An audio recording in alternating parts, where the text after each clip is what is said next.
Salut à tous, deuxième vidéo de ce beau petit projet qui démarre plutôt bien, faut quand même l'annoncer comme ça. Et aujourd'hui, donc déjà, avant de débuter le sujet principal, j'ai juste trois petites choses sur lesquelles je veux revenir.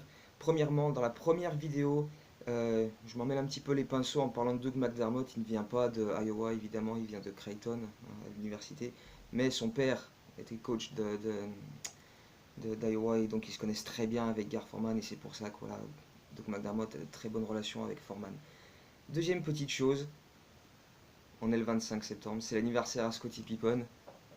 Mon petit Scotty, je sais que tu ne regardes pas cette vidéo, mais je t'aime. Voilà, ça c'est fait.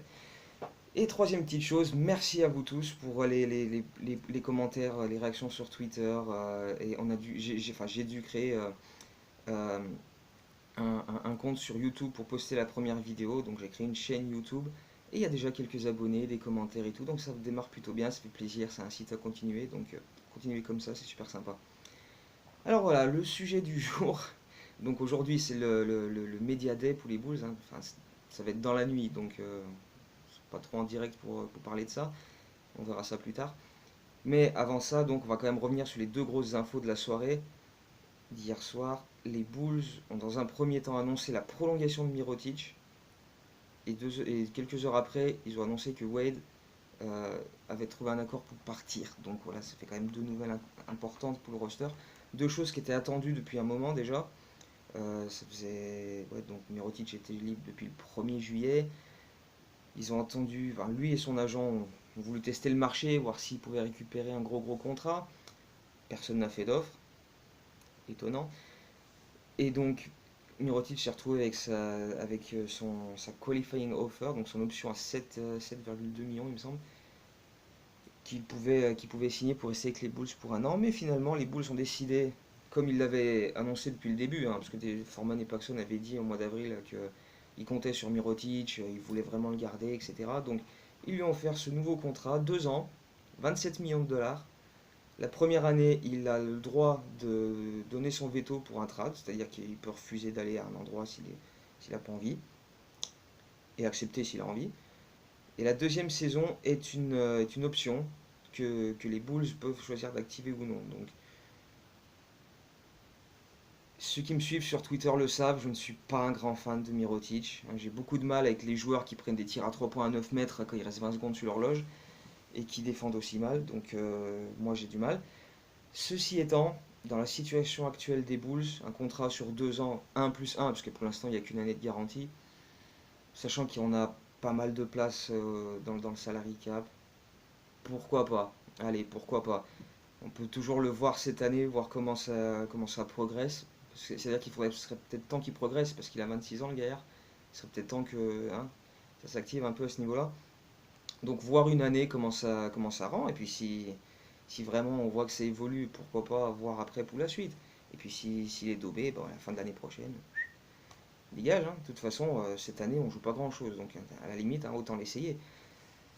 Euh, le truc, c'est qu'il faudra voir où et comment il va être utilisé, parce que du coup, maintenant, s'il reste poste 4 avec Portis et Markkanen, ça va faire un peu embouteillage. Ces deux-là sont plus à développer que Mirotic quand même. Sinon, poste 3, ça a déjà été tenté l'an dernier, ça n'a pas franchement été couronné de succès. Mais bon, cette saison, hein, il y a de la marge pour tester beaucoup de schémas différents, de 5 différents, à des postes différents. Donc, à mon avis, on va avoir pas mal de tests un peu tout au long de la saison. Euh, donc voilà pour Mirotic. Après, c'est vrai, il faut quand même le dire, sa deuxième saison, il a eu une très très grosse opération, hein. Qu'est-ce qu'il avait? C'était quoi? C'était une appendicite aiguë. Donc il a morflé à l'hôpital, il a perdu beaucoup de poids et d'énergie. Mais bon, ça fait 1 an et demi quand même, donc ce serait bien que maintenant ça reparte un peu dans le bon sens. Là, il nous annonce qu'il a pris 10 kilos de muscle à l'intersaison. Moi, j'attends de voir. J'attends de voir. J'espère, hein. Après, voilà, comme chaque joueur qui est dans l'effectif actuellement, j'espère qu'il va montrer de bonnes choses. Moi, personnellement, je pars pas positif là-dessus, parce que voilà, comme j'ai dit, je suis pas grand fan de Mirotic. Mais s'il progresse dans sa vision du jeu, qu'il arrête de prendre des 3 points dans tous les sens et qu'il se concentre sur d'autres choses, pourquoi pas? Parce qu'en plus, il est très fort en attaque du cercle, mais il le fait pas. Donc s'il te plaît, Nico, attaque le cercle. Arrête de prendre des 3 points quand c'est pas la peine. Voilà, s'il arrive à faire ça, moi je dis pourquoi pas.